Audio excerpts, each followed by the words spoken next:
দেখুন, ভালো কথা বলি, আজ আমি ভিডিওতে যা কিছু দেখাবো সেগুলো একটাও ফলো না করে যদি আমি যেটা বলছি সেটা মন দিয়ে শোনেন, তবেই একমাত্র আপনাদের সুন্দর একটা বেগুনি তৈরি করতে পারবেন।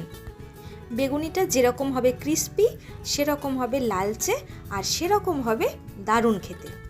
আর মনেও হবে না এটা আপনি বাড়িতে বানিয়েছেন, মনে হবে এটা দোকান থেকে একদম প্রফেশনালের হাত ধরে বানানো একটা বেগুনি।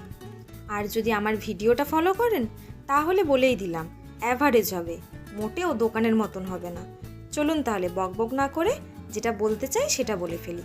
প্রথমে বেগুনগুলো পাতলা করে কেটে ভালো করে নুন মাখিয়ে একটা পাত্রে রেখে দেবেন। অন্যদিকে একটা জায়গাতে বেসন, পরিমাণ মতো নুন, অল্প হলুদ, অল্প লঙ্কা গুঁড়ো ও সাথে অল্প চিনির গুঁড়ো অ্যাড করে জল দিয়ে ভালো করে মিক্স করে রাখুন। তারপর অল্প চালের গুঁড়ো অ্যাড করুন।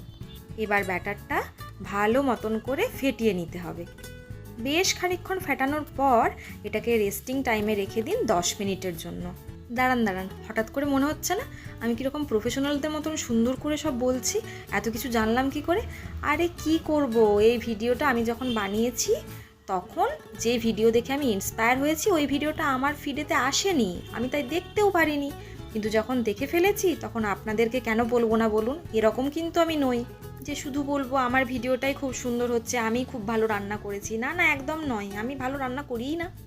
তবে যার থেকে ইন্সপায়ার হয়ে ভয়েস ওভার দিচ্ছি তিনি একজন নামি দামি শেফ, খুব ভালো রান্না করেন, আমার খুব ভাল লাগে। যাক, এতক্ষণ কথা বলছিলাম কেননা ব্যাটারটা রেস্টিং টাইমে ছিল।